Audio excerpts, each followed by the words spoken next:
Hello, नमस्ते, सत श्री अकाल। मेरा नाम चारुल अरोड़ा है, मैं एक स्टूडेंट हूँ।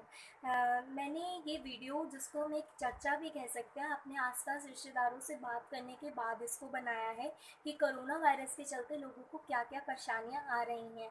कोरोना वायरस, जिसको हम कोविड-19 भी कहते हैं, जिसको कोविड-19 हम कहते हैं, हम उस संकट की मानसिक, शारीरिक, मनोवैज्ञानिक प्रक्रियाओं के बारे में आप सबसे कुछ बात करने आई हूँ।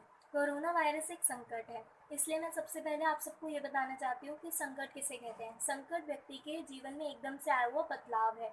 कई लोग इसको सहन कर लेते हैं, कई लोग इसे चुनौती के रूप में देखते हैं। तो मतलब दूसरे शब्दों में कहूँ तो कईयों के जीवन में भटकाव आ जाता है, जैसे कि शारीरिक, मानसिक कष्ट होते हैं संकट के कारण। व्यक्ति के सोचने की क्षमता कम हो जाती है, क्रोध, चिंता बढ़ जाता है।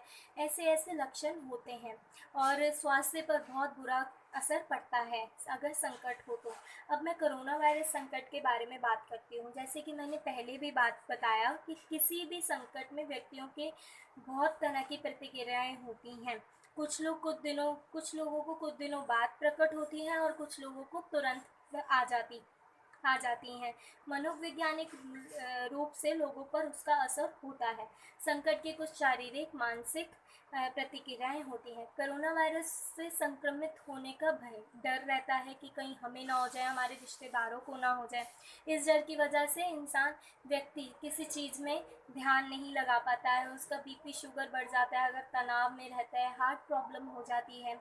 आइए और बताते हैं कोरोना वायरस से लोगों में क्या क्या परेशानियाँ आ रही हैं। आर्थिक स्थिति खराब हो रही है। जो रोज़ कमाते रोज़ खाते थे, उनके लिए, बहुत मज़दूरों के लिए दिक्कत हो रही है।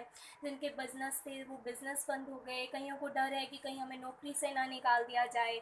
स्टूडेंट्स की पढ़ाई पर इफ़ेक्ट हो रहा है और ऑनलाइन स्टडी से उतना अच्छा नहीं पढ़ पा रहे हैं जितना कि आमने सामने हम टीचर्स से बैठ के पढ़ सकते हैं। कईयों के पास स्मार्टफ़ोन नहीं है, वो लोग बहुत दिक्कत में हैं बच्चे।